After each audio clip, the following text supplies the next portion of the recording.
Hello students, welcome to the Pole Science of Class 12 Arts, and today we will proceed with another country of South Asia.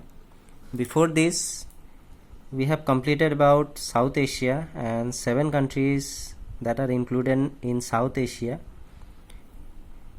We have read about that, and elaborately we have finished reading about Pakistan and after that Bangladesh. Now we will proceed today with the third country in this list, and this country's name is Nepal. So Nepal is also what was having previously having monarchical system. After that it started following democratic form of government. Clear? So let's proceed then. Nepal was a Hindu kingdom in the past and then a constitutional monarchy in the modern period for many years. Clear? So what was the designation of Nepal? Earlier everyone used to call Nepal as what?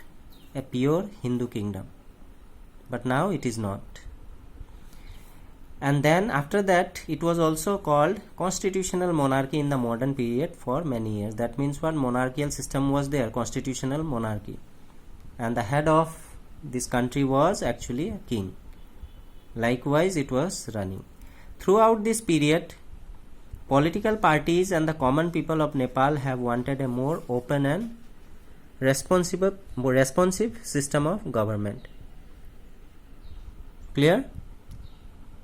So whatever during the monarchical system of government also, the people always wanted that whatever the system of government comes in Nepal, this should be actually responsive. Clear? That means it should be responsive in the sense means it should give response whatever the citizens of that country actually wants. Whatever the things they want, the government should respond in a positive way. Clear? But the king with the help of army retained full control over the government and restricted the expansion of democracy in Nepal. So see, some injustification was also done by the king.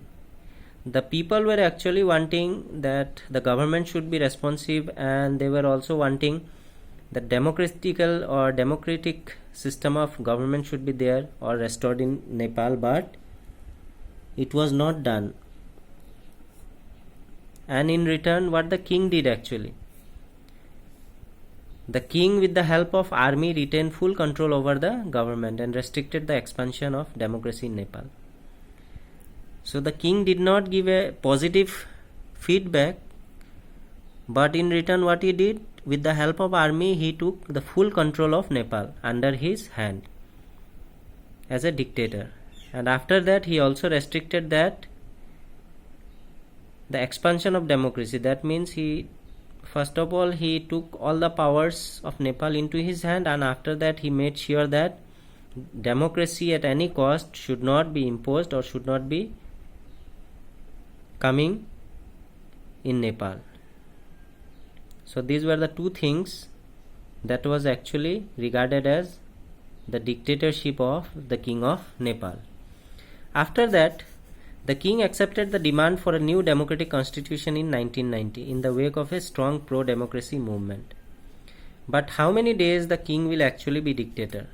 After that, when the people as a whole began to protest, then in the wake of this strong protest or movement, you can say, and this movement was what? A pro-democracy movement. That means the people of Nepal were demanding actually the democracy to be established in Nepal. So in this way you can say that in 1990 the king had at last had to actually accept the demand of the people that democracy should be restored. However, democratic governments had a short and troubled career. But if the king accepted also, but then also when the democratic type of government came actually, this could not last for a longer period of time, and it had a very short and troubled career. During the 90s, the Maoists of Nepal were successful in spreading their influence in many parts of Nepal. So after that, one more problem of Nepal was the Maoist. Maoist means the terrorist group, and they were actually influencing people. Clear? This terrorist group were actually very much successful in motivating the people to come and join their side, and in this way they were very successful in spreading their influence in many parts of Nepal. They believed in armed insurrection against the monarch and the ruling elite. Clear? And they made people motivated that these peace talks will not work, and they motivated everyone to raise arms. And to raise arms against whom? The monarch and the ruling elite. Those who are just like the king and the ruling elite, king and their son and the king and their family, whoever the persons are, the Maoists had motivated the people to raise arms against this group of people. This led to a violent conflict between the Maoist guerrillas and the armed forces of the king.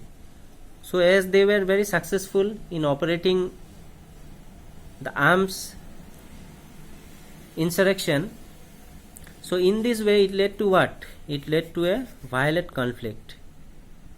And this conflict was between whom? The Maoist guerrillas. This group was known as Maoist guerrillas, and they were fighting with whom? With the armed forces of the king. Clear? For some time there was a triangular conflict among the monarchist forces, the Democrats and the Maoists. So at some times it was like two sides of a fighting, that was between the people of Nepal wanting or protesting or wanting the democratic system of government from the king, and sometimes it became triangular. That means at one side there was a dictator king who wanted to gain all the powers of Nepal into his hand, and on the other hand the people were there secondly, who were demanding that democratic system should be restored, and on the third side was the Maoist actually, who were supporting actually what? They were supporting to raise arms. And to make understand the king and their allied groups, they were only supporting to raise arms, which was leading to violent incidents all over Nepal. So this was the case in terms of Nepal. It was a triangular conflict between the monarchs and the armed forces, the Democrats and the Maoists. In 2002, the king abolished the parliament and dismissed the government, and thus ending even the limited democracy that existed in Nepal. So with this conflict, with this triangular conflict going on between the monarchs, the Maoists and the people, what the king did actually, he was a dictator, as previously he was also dictator only. So what he did in 2002, he abolished the parliament and dismissed the government. Whatever the democratic system was going on in Nepal from 1990 onwards, all this had been abolished actually by the king, and he again took over all the powers of Nepal into his hand. Clear? In April 2006, there were massive countrywide pro-democracy protests. So after that, in 2002, when the king took all the powers and abolished all the democratic system going on in the country from 1990 onwards, in 2002 he did this. After that, again after 4 years, again the protest started, and these protests were made by the people. These were pro-democracy protests. That means the people were protesting for the restoration of democratic system in the country. The struggling pro-democracy forces achieved their first major victory when the king was forced to restore the House of Representatives that had been dissolved in April 2002. And again, after this countrywide protest of the people, as the people were protesting, all of the people came in the roads for the demand of restoration of democratic system in the country. The king was again left out to what?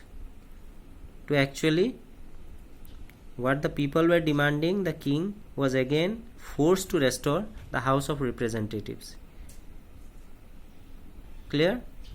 After seeing so many protests, the king was actually, there was no were left out, but the king again was actually had given what?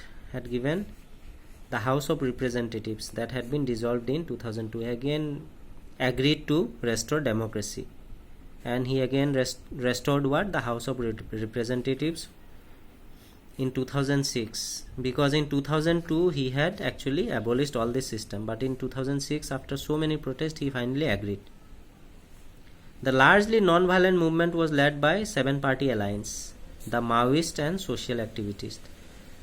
So what was the reason that king again in 2006 actually was made to agree to follow this democratic system of rule? Because this was actually the protest or non-violent movement which was led. It was actually led by SPA, the Maoist and social activist. Clear?